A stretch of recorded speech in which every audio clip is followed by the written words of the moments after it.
Hi friends, ಎಲ್ರಿಗೂ ನಮಸ್ಕಾರ. Daily alerts Kannada ಚಾನೆಲ್ಗೆ ತಮ್ಮೆಲ್ಲರಿಗೂ ಸ್ವಾಗತ. ಮಹಿಳೆಯರಿಗೆ ಅನುಕೂಲವಾಗುವಂತೆ ಹಲವಾರು ಯೋಜನೆಗಳನ್ನು ಸರ್ಕಾರ ರೂಪಿಸುತ್ತಿದ್ದು, ಅದರಲ್ಲೂ ಮೋದಿ ಸರ್ಕಾರ ರೈತರಿಗೆ, ವಿದ್ಯಾರ್ಥಿಗಳಿಗೆ ಹಾಗೂ ಮಹಿಳೆಯರಿಗಾಗಿ ಹಲವು ಯೋಜನೆಗಳನ್ನು ತರುತ್ತಿದೆ.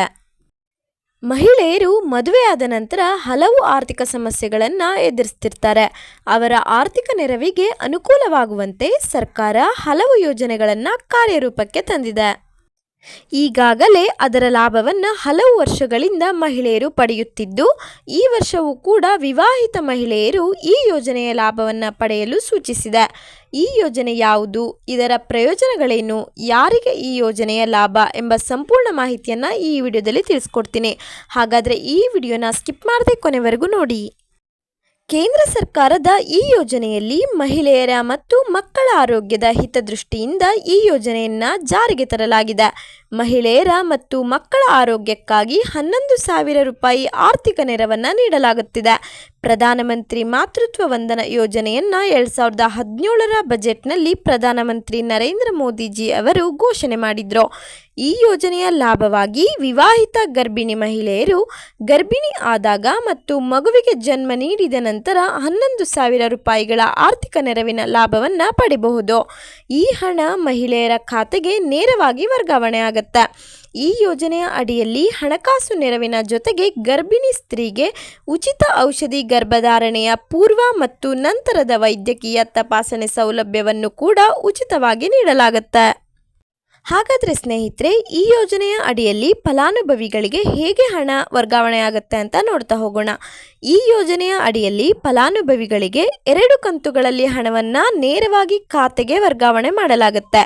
ಫಲಾನುಭವಿ ಮಹಿಳೆ ಮೊದಲ ಬಾರಿಗೆ ತಾಯಿಯಾದರೆ 5,000 ರೂಪಾಯಿ ಹಾಗೂ ಎರಡನೇ ಬಾರಿಗೆ ಹೆಣ್ಣು ಮಗುವಿಗೆ ಜನ್ಮ ನೀಡಿದ್ರೆ 6,000 ರೂಪಾಯಿಗಳನ್ನು ನೀಡಲಾಗುತ್ತೆ. ಮೊದಲ ಬಾರಿಗೆ ತಾಯಿಯಾದರೆ ಬರುವ 5,000 ರೂಪಾಯಿಗಳನ್ನು 2 ಕಂತುಗಳಲ್ಲಿ ಜಮಾ ಮಾಡಲಾಗುತ್ತೆ.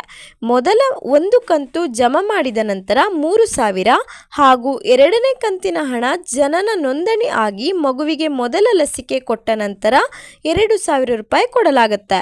ಎರಡನೇ ಬಾರಿಗೆ ಹೆಣ್ಣು ಮಗುವಿಗೆ ಜನ್ಮ ನೀಡಿದ್ರೆ ಜನನ ಆದ ಬಳಿಕ 6,000 ರೂಪಾಯಿಗಳನ್ನು ಒಂದೇ ಬಾರಿಗೆ ಖಾತೆಗೆ ವರ್ಗಾವಣೆ ಮಾಡಲಾಗುತ್ತೆ. ಹಾಗಾದರೆ ಸ್ನೇಹಿತರೆ, ಈ ಯೋಜನೆಯ ಲಾಭ ಯಾರಿಗೆ ಸಿಗುತ್ತೆ ಅಂತ ನೋಡ್ತಾ ಹೋಗೋಣ.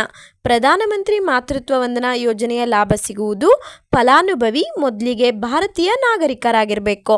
ಎರಡನೇದಾಗಿ 19 ವರ್ಷ ಮೇಲ್ಪಟ್ಟ ಮಹಿಳಾ ಅಭ್ಯರ್ಥಿಗಳಿಗೆ ಸಿಗುತ್ತೆ. ಹಾಗೆ ಗರ್ಭಿಣಿಯರು ಮತ್ತು ಹಾಲುಣಿಸುವ ಮಹಿಳೆಯರು ಮಾತ್ರ ಈ ಯೋಜನೆಯ ಅಡಿಯಲ್ಲಿ ಪ್ರಯೋಜನವನ್ನು ಪಡೆಯಬಹುದು. ಹಾಗೆ ಅಂಗನವಾಡಿ ಕಾರ್ಯಕರ್ತೆಯರು, ಅಂಗನವಾಡಿ ಸಹಾಯಕಿಯರು ಹಾಗೆ ಆಶಾ ಕಾರ್ಯಕರ್ತೆಯರು ಕೂಡ ಈ ಯೋಜನೆಯ ಲಾಭವನ್ನು ಪಡೆಯಬಹುದು. ಹಾಗೆ ಈ ಅರ್ಜಿಯನ್ನು ಸಲ್ಲಿಸಲು ಬೇಕಾಗಿರುವ ದಾಖಲೆಗಳನ್ನು ನೋಡ್ತಾ ಹೋಗೋಣ. ಮೊದಲನೇದಾಗಿ ಫಲಾನುಭವಿಯ ಆಧಾರ್ ಕಾರ್ಡ್, ಎರಡನೇದಾಗಿ ಮಗುವಿನ ಜನನ ಪ್ರಮಾಣ ಪತ್ರ, ಮೂರನೇದಾಗಿ ಫಲಾನುಭವಿಯ ಆದಾಯ ಪ್ರಮಾಣ ಪತ್ರ, ನಾಲ್ಕನೇದಾಗಿ ಪಾನ್ ಕಾರ್ಡ್, ಐದನೇದಾಗಿ ಬ್ಯಾಂಕ್ ಖಾತೆಯ ವಿವರ, ಆರನೇದಾಗಿ ಪಾಸ್ಪೋರ್ಟ್ ಅಳತೆಯ ಫೋಟೋ. ಹಾಗೆ ಸ್ನೇಹಿತರೆ, ಈ ಯೋಜನೆಗೆ ಅರ್ಜಿ ಸಲ್ಲಿಸುವುದು ಹೇಗೆ ಅಂತ ನೋಡೋದಾದರೆ, ಫಲಾನುಭವಿಯು ಈ ಯೋಜನೆಗೆ ಅರ್ಜಿ ಸಲ್ಲಿಸಬೇಕಂದ್ರೆ ಆನ್ಲೈನ್ ಮತ್ತು ಆಫ್ಲೈನ್ ಎರಡರ ಮುಖಾಂತರವೂ ಕೂಡ ಯೋಜನೆಗೆ ಅರ್ಜಿಯನ್ನು ಸಲ್ಲಿಸಬಹುದು.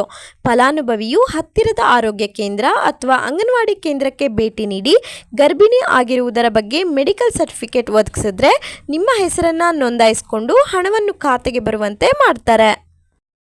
ಸ್ನೇಹಿತರೆ, ಈ ವಿಡಿಯೋದಲ್ಲಿ ನೀಡಿರೋ ಮಾಹಿತಿ ನಿಮಗೆ ಉಪಯೋಗ ಆಗಿದ್ರೆ ಪ್ಲೀಸ್ ಒಂದು ಸಬ್ಸ್ಕ್ರೈಬ್ ಮಾಡ್ಕೊಳ್ಳಿ ಅಂತ ಹೇಳ್ತಾ ಈ ವಿಡಿಯೋನ ಮುಗಿಸ್ತಾ ಇದ್ದೀನಿ. ಮತ್ತೆ ಸಿಗ್ತೀನಿ ಮುಂದಿನ ವಿಡಿಯೋದಲ್ಲಿ. ಅಲ್ಲಿವರೆಗೂ ನಮಸ್ಕಾರ.